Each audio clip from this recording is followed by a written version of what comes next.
The Nissan Qashqai is one of Drive's favourite small SUVs, and it's just had an update for 2025. There's a new look on the outside, updated technology, and a lot more standard equipment, all for a pretty familiar price. Is it enough to stay relevant in this hotly competitive segment?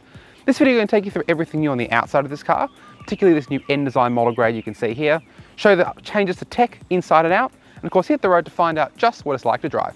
Let's get started.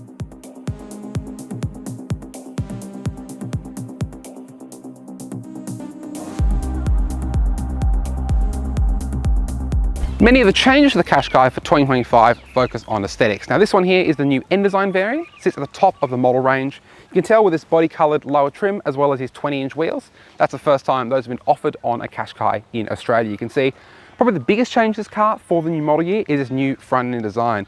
New headlights as well as this new grille. Nissan says that's inspired by Japanese armour scales, though perhaps from a glance it probably looks like there are little commas throughout the grille. I quite like it. I think it gives it more of a modern look on the road. Some other things, you got new colours on different versions of this car, as well as change the taillight lenses as well for a bit of a clearer, again, a different look compared to the car. It's been on sale in Australia since the end of 2022. But what do you think of the look? I'm definitely a fan of the changes to the Qashqai for 2025, but of course, let us know in the comments below. And of course, if a Qashqai is the right SUV for you, or perhaps something else in the small SUV segment, Hyundai Kona, MG ZS, this is a really competitive class. Got plenty of new and used examples for sale on Drive Marketplace. Check that out right now.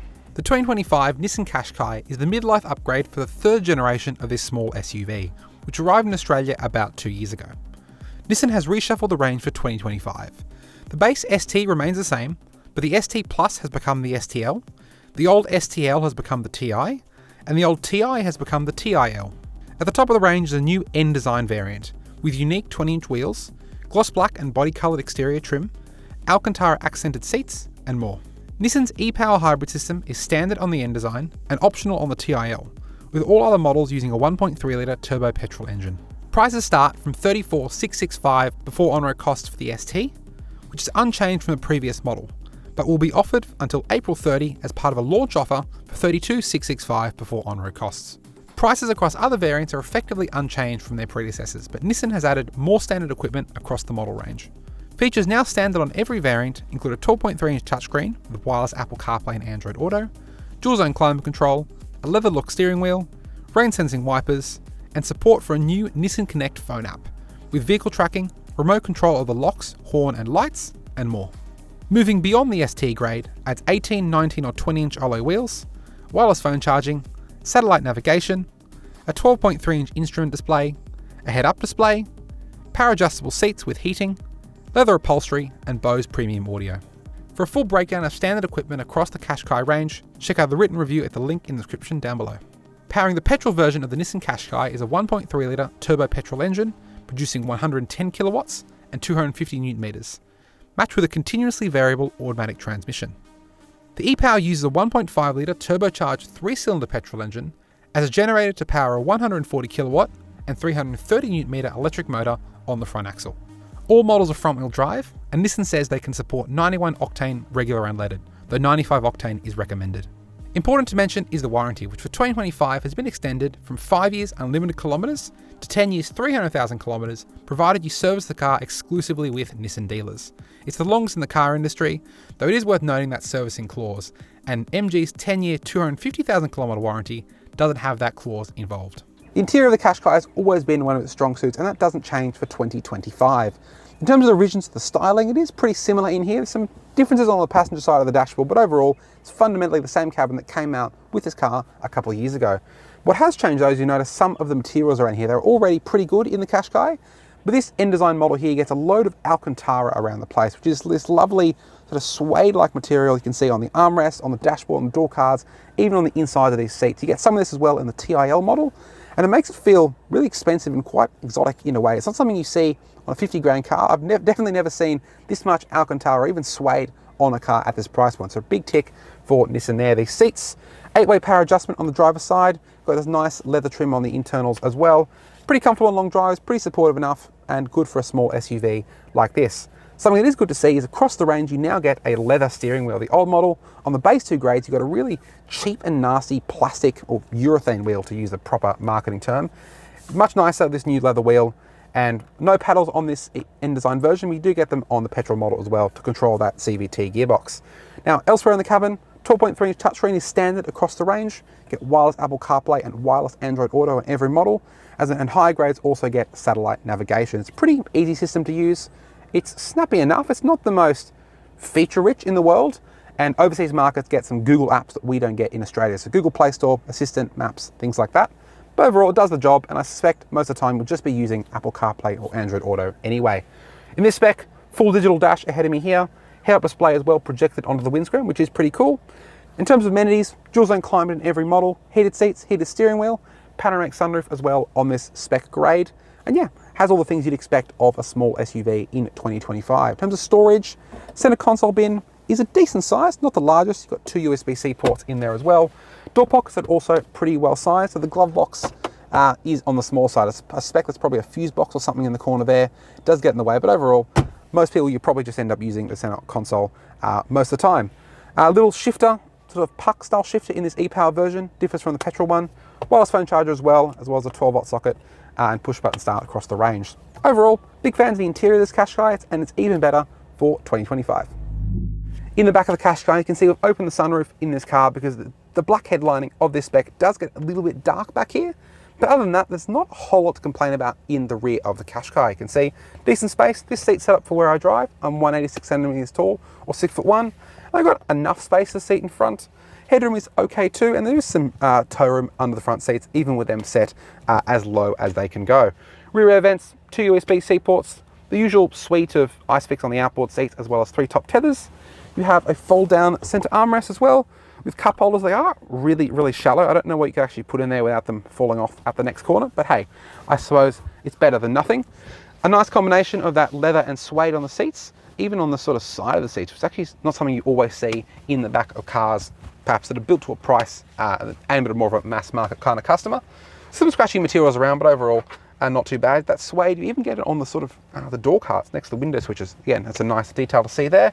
Door pockets, overall, it's a pretty comfortable space. Space for the middle seat passenger isn't quite as roomy. You've got a tunnel on the floor, and yeah, headroom, you can see, is a bit of a limitation at my height, but I suppose, for younger kids, younger teenagers, things like that, that a lot of buyers will be using this car for, it will be more than adequate. And yeah, pretty good in the back of the Qashqai. Boot space in the Qashqai depends on which model you go for. This one here is the InDesign Hybrid, so it has 404 litres of boot space. That's the smallest in the range, but you can get up to 504 litres in other models, say the petrol versions, towards the lower end of the lineup. So it is a pretty nicely shaped space. Not too many, crevices and things to work around, though. It is worth noting, e-power versions get this box in the boot, which is a little bit awkward, and you do have to sort of plan your stuff around that. 12-volt socket, lights, bag hooks, all the kind of things you want in a boot that you're going to be using on a day-to-day basis. And it is a pretty large space. Suitcases, shopping bags, all things you want to put in here on a regular basis. Now, something good that Nissan has added in this InDesign model and all petrol versions is a space saver spare wheel under the floor, or temporary spare wheel, I should say. It's worth noting the only model that doesn't get that is the TIL e-Power. Weirdly, even though it has the same 20-inch wheel diameter as this InDesign version. But overall, it's a nice boot. You get a power tailgate on high-grade models, and yeah, not much to complain about here. It's a really large and practical space.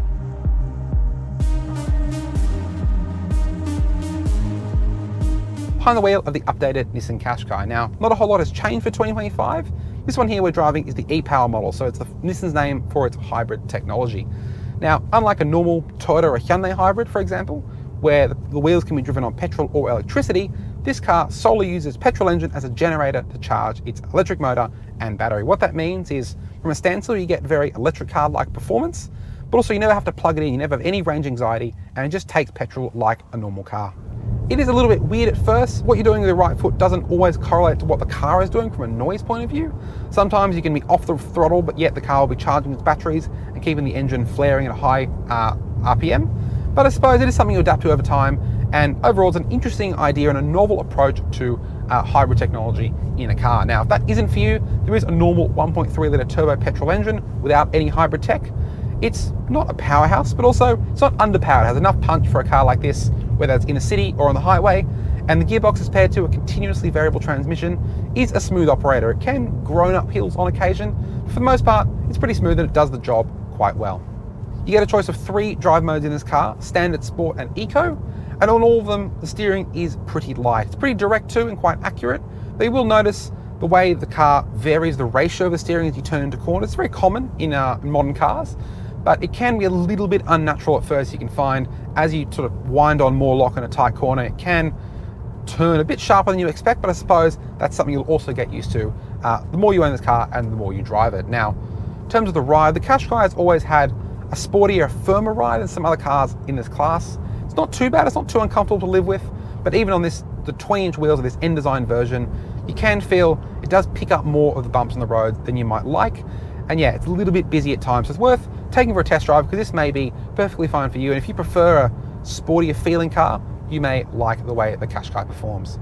Now on the flip side, that firmer ride does translate to good handling. Now, obviously we don't expect sports car performance from a small SUV, but it stays pretty flat in corners, quite composed, and those Michelin tyres on this model grade do deliver pretty good grip in corners. Now, the trade-off though is a fair bit of tyre roar at higher speeds. You may not be able to pick it up on the camera here, but on course-ship country roads there is a fair bit of tyre noise intrusion, which is quite common in European design cars at the lower end of the market. Wind noise is pretty good though, but yeah, some tyre roar, it's worth mentioning on the Michelins with the 20-inch wheels on this particular model grade. Now, in terms of fuel consumption, we've been seeing in the region of about 5.5 litres per 100 kilometres in its e-Power and closer to 8 litres per 100 kilometres in the regular petrol version. Now, neither is class leading, but they're both pretty good for a car of this size. But it's obviously worth weighing up whether that $4,000 premium in the purchase price is worth paying for the e-Power over the petrol. My preference is with the petrol version, drives a bit more conventionally, and $4,000 is a lot more to pay for the hybrid, but I suppose the e-Power is more powerful and more fuel efficient, so it may be something